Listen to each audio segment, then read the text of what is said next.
Hello everyone, स्वागत है एक बार फिर से आपका अपने YouTube चैनल इसके इंग्लिश डायरी में, जहां पर टाइम एंड टेंस के अगले सीरीज में आज हम लोग बात करने वाले हैं फ्यूचर टेंस की। और फ्यूचर टेंस में आज हम लोग सबसे पहले देखेंगे सिंपल फ्यूचर टेंस का। और यदि आप इस चैनल पर बिल्कुल नए हैं तो सबसे पहले जल्दी से जल्दी चैनल को सब्सक्राइब कर दें, बेल आइकन को दबाएं और इस वीडियो को शेयर कर दें ताकि आपके दोस्त भी इसका पूरा मजा ले सके, पूरा लुत्फ उठा सके, पूरा इस सेशन को सीख सके। चलिए तो बिना किसी देरी का स्टार्ट करते हैं आज का हमारा पहला सेशन फ्यूचर टेंस, और जिसमें आज हम लोग कवर करने वाले हैं simple future tense.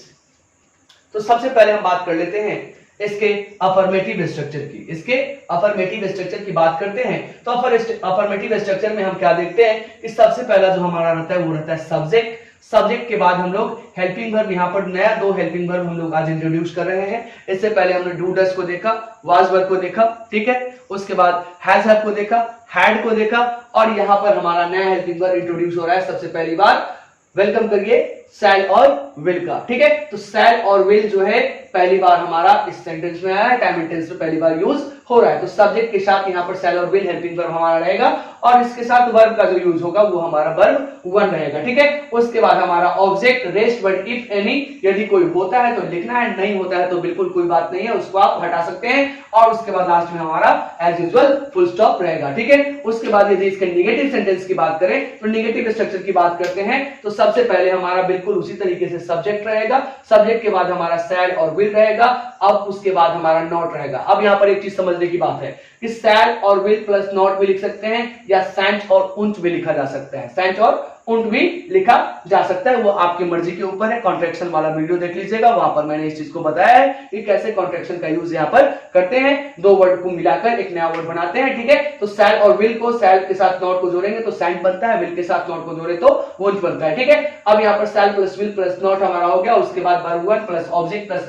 Rest word, और लास्ट में हमारा फुल स्टॉप एज यूजुअल रहेगा, ठीक है। तो ये हो गया हमारा नेगेटिव। अब बात कर लेते हैं जरा इंट्रोगेटिव की। इंट्रोगेटिव से क्या करते हैं हम लोग, सवाल पूछते हैं, ठीक है। और यहां भी सवाल पूछेगा, शैल और विल हमारा सबसे पहले बाहर आ जाएगा, ठीक है। और ये सवाल करना शुरू करता है, शैल और विल यहाँ बाहर निकलता है, उसके बाद हमारा सब्जेक्ट रहता है, ठीक है। उसके बाद वर्ब वर्ड, उसके बाद ऑब्जेक्ट, उसके बाद रेस्ट वर्ड, और उसके बाद साइन ऑफ इंट्रोगेशन। ये साइन ऑफ इंट्रोगेशन इंट्रोगेटिव में आपको हमेशा देखने को मिलेगा, बिल्कुल, ठीक है। आगे चलिए अब बात करते हैं WH वर्ड के साथ। अगर इसको देखा जाए तो WH वर्ड शैल और विल के पहले आ जाएगा, ठीक है। उसके बाद शैल और विल को रखेंगे, तो सब्जेक्ट को रखेंगे, वर्ब वन को रखेंगे, ऑब्जेक्ट को रखेंगे, रेस्ट वर्ड को रखेंगे, यदि है तो रखेंगे, नहीं है तो नहीं रखेंगे, और लास्ट में फिर से हमारा क्या हो जाएगा, साइन ऑफ इंट्रोगेशन हो जाएगा। अब इंट्रोगेटिव में नेगेटिव भी आ सकता है, ठीक है। तो नेगेटिव के लिए हम क्या करेंगे, नेगेटिव के लिए कुछ भी नहीं करना है आपको, बाकी सब कुछ सेम ही रहेगा। सब्जेक्ट के बाद यहाँ पर नॉट को लगा देना है, शैल और will plus subject plus not plus verb one plus rest word plus में साइन ऑफ इंट्रोगेशन। और यदि WH वर्ड के साथ आपको नेगेटिव बनाना हो तो WH वर्ड शैल और will plus subject plus not plus verb one plus rest word plus sign of interrogation. अब यहाँ पर दो तीन चीजें हैं कि शैल और विल के साथ यहाँ पे आप नॉट को रख सकते हैं, सब्जेक्ट यहाँ पे अकेला रहेगा तो यहाँ से नॉट हट जाएगा। यहाँ पे आप सेंट और उंच भी लिख सकते हैं, plus subject plus verb one plus rest word plus sign of interrogation भी लिखा जा सकता है। यहाँ पर क्या आप लिख सकते हैं, WH वर्ड सेंट और उंच भी यूज कर सकते हैं, सब्जेक्ट यूज कर सकते हैं। उसके बाद नॉट यहाँ पे, क्योंकि यहाँ पे यूज कर चुके हैं तो नॉट यहाँ नहीं आएगा, वर्ब वन आएगा, रेस्ट वर्ड आएगा और साइन ऑफ इंट्रोगेशन आएगा। तो कहने का मतलब है कि इस तरीके से हमारा स्ट्रक्चर जो है आपका सिंपल फ्यूचर का रहता है, ठीक है। अब सिंपल फ्यूचर के स्ट्रक्चर में इस तरीके से हम लोगों ने देखा। अब यहाँ पर दो तीन चीज जो है जो कि जानना आपको बहुत ही जरूरी है। इसमें सबसे पहला सवाल जो आता है कि किसके साथ शैल यूज करें, किसके साथ विल यूज करें, ठीक है। तो बच्चे ध्यान देना एकदम बिल्कुल ध्यान से कि आई और वी के साथ नॉर्मली हम लोग शैल का यूज करते हैं, और बाकी जो भी रेस्ट जो भी बच जाते हैं उसके साथ हम लोग क्या यूज करेंगे, विल का यूज करेंगे। तो ये तो हो गया नॉर्मल यूज। अभी स्टैंडर्ड में क्या हो रहा है कि आई और वी के साथ में विल यूज हो रहा है, रेस्ट के साथ भी विल यूज हो रहा है, रेस्ट के साथ भी शैल यूज हो रहा है, और आई और वी के साथ तो शैल होता ही है। अब इसका दो तीन कारण है। एक तो कॉन्ट्रैक्शन हो जाता है, जैसे आई शैल आपको लिखना हो तो इसको आई लिखते हैं। अब यहाँ पे ये पता नहीं चलेगा कि आई विल है या फिर आई शैल है, ठीक है। उसी तरीके से यदि आपको वी विल या वी शैल लिखना है तो विल लिख देते हैं, ठीक है। अब यहाँ पे ये पता नहीं लगेगा कि वी विल है या फिर वी शैल है। दूसरी बात देखें, एक तो ये कॉन्ट्रैक्शन रीजन बन जाता है, और दूसरा जो है अब मॉडर्न में या मॉडर्न कहिए या पहले समय से ही चला आ रहा है कि सब्जेक्ट जो नॉर्मली जो हेल्पिंग वर्ब लेता है उसके जगह पे यदि दूसरा अपोजिट हेल्पिंग वर्ब हम देते हैं, यहां शैल और विल के केस में, ठीक है, तो इसके केस में यदि ऐसा हम करते हैं तो उसका अर्थ में थोड़ा सा परिवर्तन आता है कि नॉर्मली आप लिखते हैं कि I shell go to Patna, मैं पटना जाऊंगा, तो यह नॉर्मल सेंटेंस है। लेकिन अगर आप बोलेंगे I will go to Patna, I go to Patna, तो यह क्या हो जाता है, सर्टेनिटी को दिखाता है, निश्चितता को दिखाता है, ठीक है, वह आपका सेंटेंस क्या कर देगा, निश्चित कर देगा। तो जहां भी आपको निश्चितता का भाव दिखाना होगा तो उल्टा यूज कर देना है, आई विल के साथ आई और वी के साथ क्या कर देना है, विल का यूज कर देना है, और बाकी जो बच जाते हैं उसके साथ शैल का यूज कर देना है। इस तरीके से भी यूज हम लोग कर सकते हैं, बाकी आपकी मर्जी। जहां कुछ भी समझ में नहीं है कि आई के साथ शैल लगा या विल लगा, तो कॉन्ट्रैक्शन का यूज करके आप आसानी से निकल सकते हो, किसी तरह का कोई दिक्कत नहीं हो गया। एक तो ट्रिक एंड ट्रिक्स में ये चला आएगा, दूसरा आप इसका यूज समझ चुके कि उल्टा करने से क्या होता है, उसमें सर्टेनिटी का भाव आता है, सेंस आ जाता है, ठीक है। तो इस तरीके से सिंपल फ्यूचर टेंस हमारा क्या होता है, सिंपल फ्यूचर टेंस का स्ट्रक्चर पार्ट समाप्त होता है। आइए एक सेंटेंस से इसको और बेटर तरीके से हम समझने का प्रयास करते हैं। जैसे he will not help you, he will not help you, ये किसका है, तो नेगेटिव सेंटेंस है, he will not help you. Normally हमने लिखा है, ये हमारा सब्जेक्ट है, हेल्पिंग वर्ब है, नॉट है, यहां पर हेल्प, यहां हमारा वर्ब हो गया और ये हमारा ऑब्जेक्ट हो गया। अब इसमें हम क्या देख रहे हैं कि ही के साथ तो विल का यूज होता ही है। अब इस सेंटेंस को ऐसे लिखते हैं, he shall not help, same sentence है बट मैंने क्या किया, हेल्पिंग वर्ब चेंज किया। यहां पर वह मेरी मदद, वह तुम्हारी मदद नहीं करेगा, नॉर्मल, जस्ट नॉर्मल, ठीक है। और यहां पर ही शैल नॉट हेल्प यू, वह बिल्कुल तुम्हारी मदद नहीं करेगा, वह निश्चित तुम्हारी मदद नहीं करेगा, वह पक्का तुम्हारी मदद नहीं करेगा। बस शैल को ही के साथ शैल लगा देने से सर्टेनिटी का भाव, सेंस जो है हो जाता है, बाकी जो चीजें रहती है नॉर्मल एज यूजुअल रहती हैं, बिल्कुल, ठीक है। तो इस तरीके से आपका समाप्त होता है सिंपल फ्यूचर टेंस का स्ट्रक्चर। आइए अब देखते हैं कि ग्रामर में इसका यूज कैसे होता है, क्या इसका ग्रामेटिकल यूज है।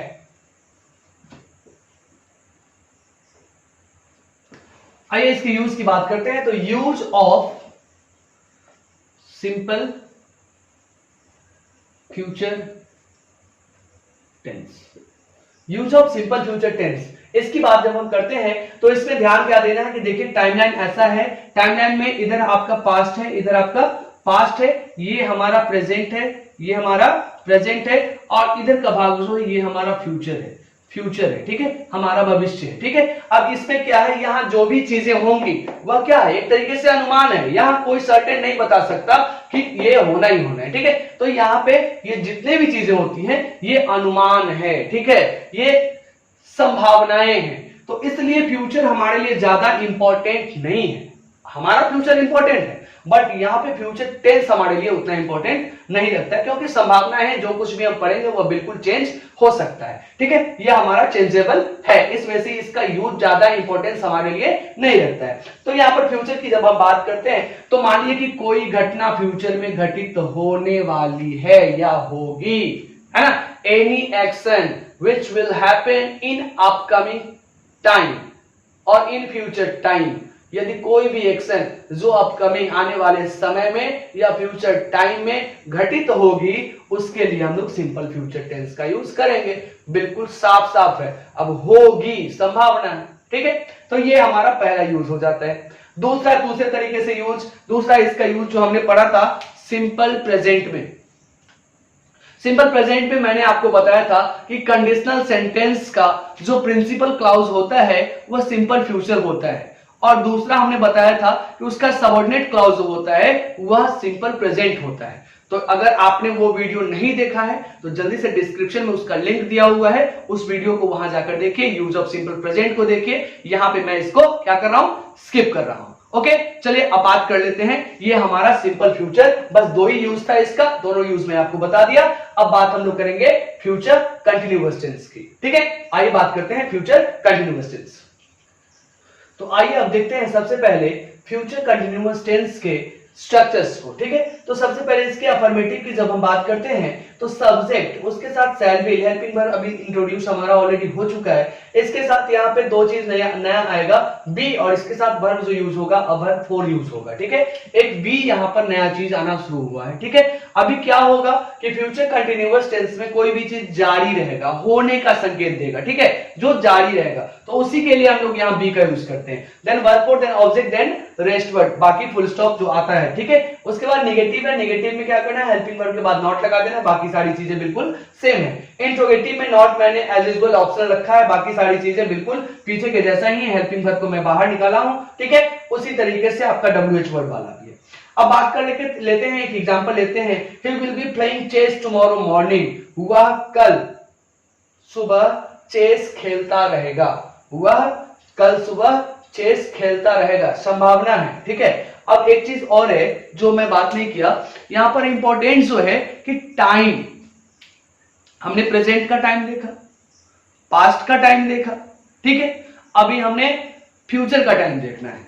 तो जो भी टाइम होगा बच्चे, मान लो कि ये जो हमारा टाइमलाइन अक्सर जो होता है, तो ये मान लो कि प्रेजेंट है, हमारा प्रेजेंट टाइम, अभी से अभी जितना समय हो रहा होगा, बिल्कुल जैसे अभी बज रहा है 11:05 हो रहे हैं, ठीक है। तो 11:05 से हम लेना शुरू करते हैं। तो यहां से लेकर इधर का जितना भी आने वाला समय होगा वो सभी क्या हो जाएगा, फ्यूचर टाइम हो जाएगा। और फ्यूचर के साथ फ्यूचर टेंस में आने वाले समय का ही यूज करना है, प्रेजेंट से और उसके पीछे का समय का बिल्कुल भी यूज नहीं होगा। वैसे समय का यूज करना है जो आने वाला है, अपकमिंग टाइम है, ठीक है। अब अपकमिंग टाइम आप समझ सकते हैं, जैसे टुमारो हो जाएगा, नेक्स्ट डे हो जाएगा, नेक्स्ट मॉर्निंग हो जाएगा, ठीक है, नेक्स्ट मंथ हो जाएगा, नेक्स्ट वाला सभी हो जाएगा, टुमारो हो जाएगा, द डे आफ्टर टुमारो हो जाएगा, ठीक है, next month, next year, next decade, next century, ये सभी टाइम जो है किसका हो जाएगा, तो फ्यूचर का हो जाएगा। आने वाले समय की हम बात करें, अभी 11 बज रहा है, तो 11-12 बजे हमारा फ्यूचर है, 11 बजे के बाद जो भी समय है सब हमारा फ्यूचर का टाइम है, ठीक है। तो इस तरीके से ये टाइम जो है पूरा का पूरा हमारा कहां का रहता है, फ्यूचर का रहता है, आने वाला समय रहता है, ठीक है। टाइम आपको समझ में आया होगा। तो टाइम एंड टेंस इसी वजह से चैप्टर का नाम भी है कि वहां पे टाइम आपको बिल्कुल समझना है। जैसे इसी एग्जांपल में देखिए, he will be playing chess, he will be playing chess, ये नॉर्मल यहीं तक सेंटेंस है, ठीक है। ये कौन सा सेंटेंस होगा, तो ये इरेगुलर सेंटेंस होगा, ठीक है, ये इरेगुलर सेंटेंस होगा क्योंकि इसमें टाइम नहीं है। और जिसमें टाइम दिया हुआ रहता है उसको हम क्या बोलते हैं, रेगुलर सेंटेंस बोलते हैं। He will be playing chess tomorrow morning, कल सुबह वह चेस खेलता रहेगा। तो टाइम दे देगा तो टाइम हमारा, जैसे ही टाइम देगा तो रेगुलर सेंटेंस हमारा बन जाएगा, टाइम उसमें मेंशन किया हुआ रहता है, ठीक है। तो he will be playing chess tomorrow morning, ऐसा हम लोग यूज करते हैं। तो टुमारो हमारा कहां का टाइम है, मॉर्निंग तो हमारा प्रेजेंट का टाइम है, ठीक है। मॉर्निंग कोई भी समय नहीं बताता है, मॉर्निंग तो क्या एक समय, ये एक तरीके से बोल सकते हैं मॉर्निंग क्या है, पार्ट ऑफ द डे, ठीक है ना, दिन का एक हिस्सा। बट टुमारो क्या है, ये हमारा टाइम है, ये हमारा समय बताता है। कब का समय है, तो अपकमिंग टाइम का समय है, फ्यूचर का टाइम है, ठीक है। अब ये हो गया आपका फ्यूचर कंटिन्यूअस का स्ट्रक्चर पार्ट समाप्त। अब इसके यूज को देखते हैं कि ग्रामर में इसके किस तरीके से इसका यूज पॉसिबल है, इस तरीके से इसका यूज हम करते हैं। सभी स्ट्रक्चर्स का एक एग्जांपल आप खुद से बनाने का प्रयास करेंगे, ठीक है। तो आइए अब बात करते हैं इसके यूज के, फ्यूचर कंटिन्यूअस टेंस का यूज किस तरीके से ग्रामर में होता है। तो future continuous tense is used to express the certain programme और plan, used to express the certain programme और प्लान इन फ्यूचर टाइम। यदि किसी भविष्य के समय का किसी निश्चित प्रोग्राम और प्लान की बात करी जाए तो उसके लिए हम लोग क्या यूज करेंगे, फ्यूचर कंटिन्यूअस टेंस का यूज किया जा सकता है। उसका हम लोग फ्यूचर कंटिन्यूअस टेंस का यूज करेंगे। जैसे एग्जांपल देखिए, she will be meeting me tomorrow, she will be meeting me tomorrow, वह कल मुझसे मिलती रहेगी या मिलेगी, वह कल मुझसे मिलेगी। अब यहाँ पर मिलती रहेगी, यहाँ पर इस बात का भी ध्यान देना है कि फ्यूचर कंटिन्यूअस का क्या रहेगा, सेंटेंस मिलती रहेगी। Vinay will be staying there till Friday, Vinay जो है वहां पर शुक्रवार तक रुका रहेगा, विनय वहां पर शुक्रवार तक रुका रहेगा, ठीक है।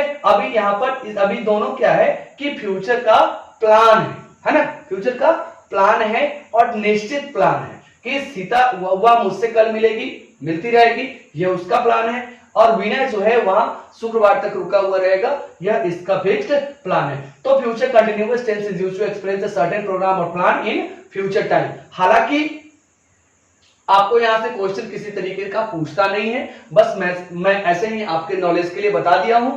ये सब क्वेश्चंस में बिल्कुल भी नहीं आएगा, इसके लिए घबराना नहीं है, ठीक है। फ्यूचर से लेकर मतलब पास्ट का, जो पास्ट कंटिन्यूअस के बाद का जो पोर्शन है टाइम एंड टेंस का, वहां से उसके यूज से क्वेश्चंस ना के बराबर आते हैं, और समझिए कि नहीं ही आते हैं, ठीक है। बस इसके स्ट्रक्चर को आप बिल्कुल माइंड में रखिएगा, किसी तरह का कोई प्रॉब्लम नहीं होगा, ठीक है। अब आइए बात कर लेते हैं, हमारा फ्यूचर कंटिन्यूअस समाप्त हुआ, तो बात करते हैं फ्यूचर परफेक्ट की।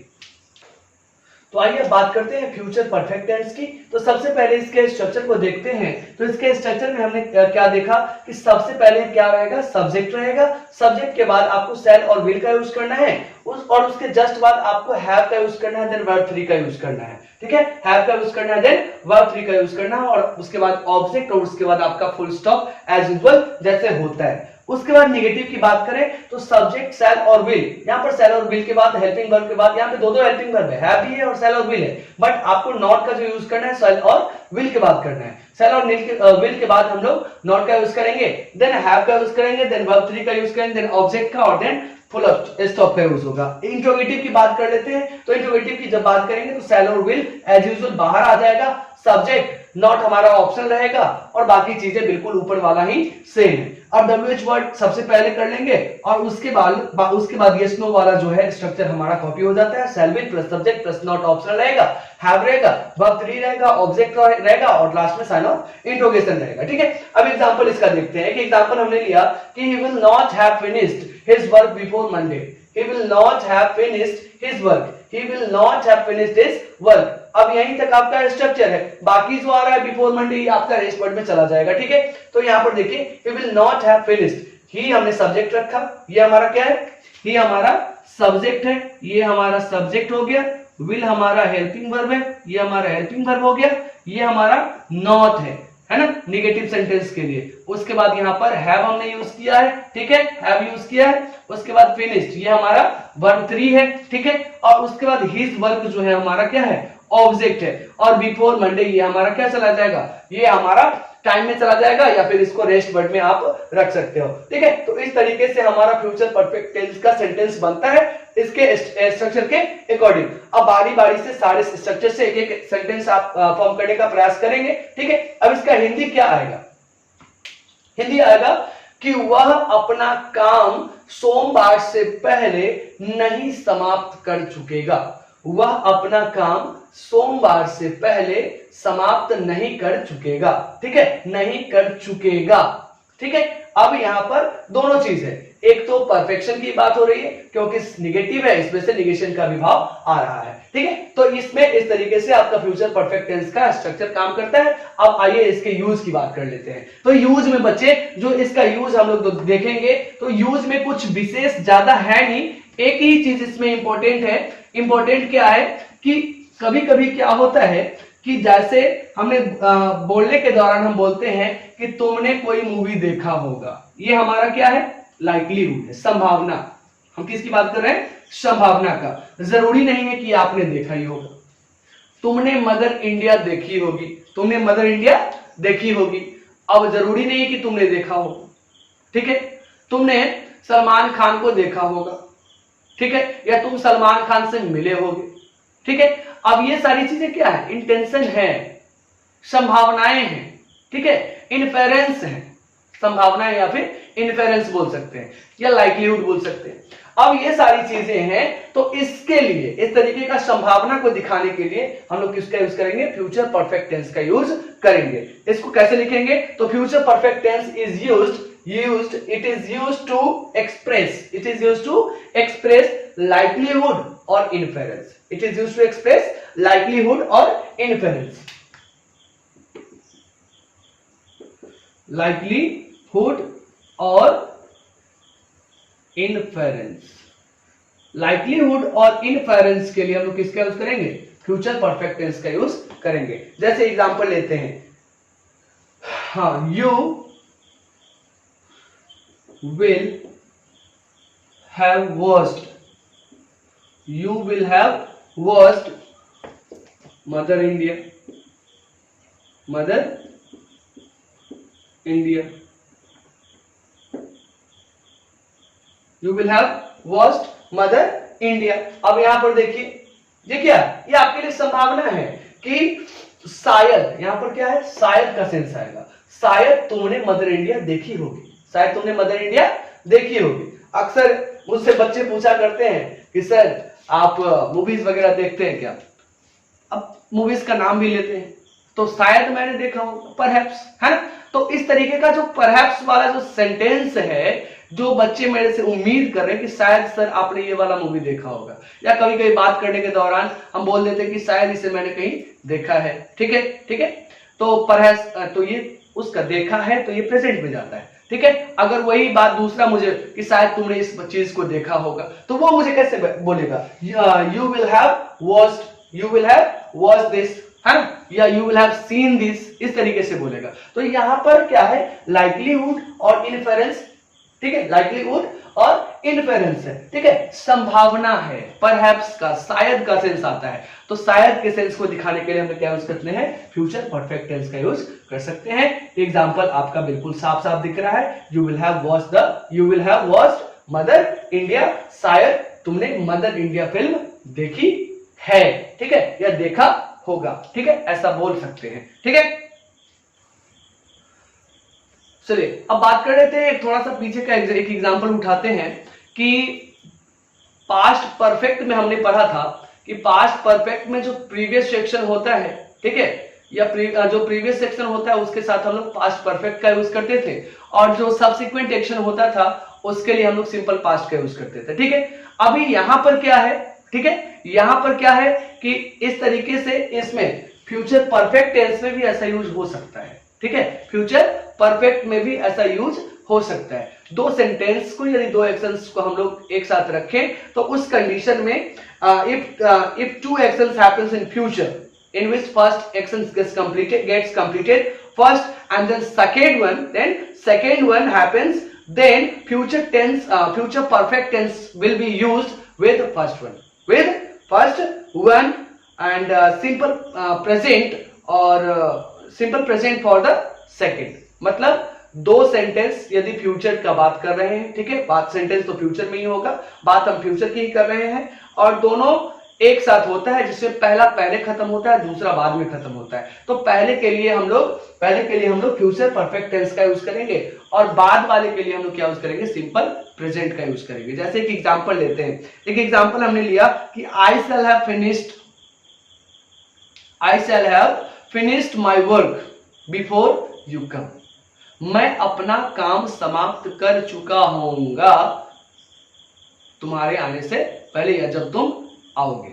ठीक है, तो यहां पर जब तुम आओगे, बिफोर यू कम, तुम्हारे आने से पहले, या व्हेन यू कम, तो यहां पर बिफोर यू कम ये हमने सिंपल प्रेजेंट में रखा है, और इसका फर्स्ट पोर्शन जो है वो हमने कहां रखा है? फ्यूचर परफेक्ट टेंस में रखा है। फ्यूचर परफेक्ट टेंस में रखा है, जैसे I shall have finished my work, I shall have finished my work. तो एक यूज ये भी पॉसिबल है, इसको भी आप लिख सकते हैं, इस तरीके के एग्जांपल को भी आप समझ सकते हैं। एग्जांपल को फिर से एक बार सुन लीजिए कि I shall have finished my work before you come. यहां पर पहला पार्ट जो है, जो कि काम पहले खत्म हो चुका है, पहले समाप्त हो रहा है, प्रीवियस सेक्शन जो है, उसके लिए हम लोग फ्यूचर परफेक्ट टेंस का यूज कर रहे हैं, और बाद वाला जो सबसिक्वेंट एक्शन है, ठीक है, जो बाद में होना है, उसके लिए हम क्या यूज करेंगे? सिंपल प्रेजेंट का यूज करेंगे। ठीक है, तो इस तरीके से फ्यूचर परफेक्ट टेंस में बस इतना ही है। अब हमारा बचता है फ्यूचर परफेक्ट कंटिन्यूअस। तो आइए अब देख लेते हैं फ्यूचर परफेक्ट कंटिन्यूअस को। तो फ्यूचर परफेक्ट टेंस में क्या है कि फ्यूचर परफेक्ट कंटिन्यूअस टेंस में आपको बस कुछ भी ध्यान नहीं देना है। जो आपने पढ़ा था प्रेजेंट परफेक्ट कंटिन्यूअस में, पास्ट परफेक्ट कंटिन्यूअस में, तो वहां पर हमने क्या किया था कि वहां पर हमने फॉर और सिंस का यूज किया था। फ्यूचर परफेक्ट कंटिन्यूअस टेंस, वहां पर हमने फॉर और सिंस का यूज किया था, बस उसके जगह पे बाय और फ्रॉम का यूज कर देना है। फ्यूचर में फॉर और सिंस का यूज नहीं होता है, वहां पर बाय और फ्रॉम का यूज होता है। बाकी सारी चीजें बिल्कुल ही सेम रहेंगी। चलिए बात कर लेते हैं सबसे पहले अफर्मेटिव की। जब अफर्मेटिव की हम बात करते हैं, अफर्मेटिव का स्ट्रक्चर लिखते हैं, तो अफर्मेटिव में क्या हो जाएगा, सबसे पहले हमारा हो जाएगा सब्जेक्ट। सबसे पहले क्या हो जाएगा बच्चे, तो हमारा सब्जेक्ट हो जाएगा, ठीक है, सब्जेक्ट हो जाएगा। उसके बाद हमारा हेल्पिंग वर्ब क्या था, हेल्पिंग वर्ब हमारा क्या है, इसका हेल्पिंग वर्ब है शैल और विल, शैल और विल। अब शैल और विल हमारा हेल्पिंग वर्ब हो गया। इसके बाद हमें क्या यूज करना है, इसके बाद परफेक्ट लगाने के लिए इसको हैव यूज करिए और कंटिन्यूअस के लिए इसमें बीन यूज करिए और वर्ब फॉर का यूज कर दीजिए, ठीक है। सब्जेक्ट ये हमारा सब्जेक्ट रहा, फ्यूचर में रखे तो शैल और विल का यूज किए, परफेक्ट बनाने के लिए हैव का यूज किए, कंटिन्यूअस बनाने के लिए बीन और हैव प्लस वर्ब थ्री का और देन यहाँ पर V4 का यूज कर दिए कंटिन्यूअस बनाने के लिए, ठीक है। अब कंटिन्यूअस के बाद यहाँ पर बाय और फ्रॉम का यूज होता है, बाय और फ्रॉम, बाय और फ्रॉम। बाय और फ्रॉम इसलिए होता है क्योंकि ये टाइम जो हमारा होता है वो फ्यूचर का टाइम है, ठीक है। तो फ्यूचर के टाइम के लिए हम लोग फॉर और सिंस क्या आता है, पीछे से जो समय स्टार्ट हुआ और अभी चलेगा उसके लिए यूज करते हैं। लेकिन ये तो आगे की बात हो रही है ना, प्रेजेंट से आगे की बात हो रही है, इसलिए बाय और फ्रॉम वहां पे हम लोग यूज करेंगे। और उसके बाद आपका क्या हो जाएगा, उसके बाद आपका टाइम हो जाएगा और उसके बाद फुल स्टॉप हो जाता है। नेगेटिव करेंगे तो नेगेटिव में भी कुछ नहीं करना है, शैल और विल के बाद क्या कर देना है, नॉट लगा देना है। इंट्रोगेटिव करेंगे, शैल और विल को बाहर निकाल लेना है, ठीक है। उसका WH वाला करेंगे तो शैल और विल के पहले WH वर्ड का यूज कर देंगे। फ्यूचर परफेक्ट कंटिन्यूअस टेंस का हालांकि कोई खास यूज है नहीं, इस वजह से मैं इसका स्ट्रक्चर भी आप ही लोग पे छोड़ रहा हूं कि इसका स्ट्रक्चर भी जैसा यहाँ पर स्ट्रक्चर लिखा हुआ है उसी के अकॉर्डिंग आप क्या करें, इसका नेगेटिव, इंट्रोगेटिव, ठीक है, वो आप खुद से इसको बनाएं, ठीक है, ताकि आपका भी कुछ प्रैक्टिस हो। और इसमें क्या है कि इस तरीके से हमने पूरा टाइम एंड टेंस का चैप्टर जो होता है ये हमारा यहाँ पर समाप्त होता है। अगला सेशन जो होगा हमारा वह बहुत ही इंपॉर्टेंट सेशन होगा, क्योंकि उसमें हम बात करने वाले हैं, वह उसमें हम लोग चर्चा करने वाले हैं, क्वेश्चंस लेने वाले हैं, ठीक है। जो भी यूज हमने पढ़ा है उसका पूरा का कंक्लूजन निकालेंगे और उसके अकॉर्डिंग हम लोग क्या करेंगे, यूज को देखेंगे, समझेंगे क्वेश्चंस के हिसाब से, ठीक है। ये कैसे एग्जामिनेशन में क्वेश्चंस आता है, ठीक है। क्लोज टेस्ट हम लोग देखेंगे, इसका कॉमन एरर देखेंगे, फिल इन द ब्लैंक्स वाला देखेंगे, ठीक है। तो इस तरीके से इसका जितने भी तरीके से क्वेश्चंस पॉसिबल है टाइम एंड टेंस से, तो टाइम एंड टेंस का क्वेश्चन का सेशन हमारा स्पेशली नेक्स्ट वीडियो होगा, ठीक है। तो जल्दी से जल्दी क्या करना है कि यदि आप इस चैनल पर नए आए हैं, वीडियो को अभी तक शेयर नहीं किया है, तो जल्दी से पहले चैनल को सब्सक्राइब करिए, बेल आइकन को दबाइए और वीडियो को शेयर भी कर दीजिए, लाइक करिए, कमेंट करिए यदि कोई चीज समझ में नहीं आया होता है, ठीक है। और तब तक के लिए आज का सेशन हमारा यही समाप्त करता हूं और मिलते हैं फिर अगले वीडियो में, जिसमें हम लोग कवर करेंगे टाइम एंड टेंस का क्वेश्चन और आंसर। थैंक यू, मिलते हैं फिर छोटे से ब्रेक के बाद। बहुत बहुत धन्यवाद।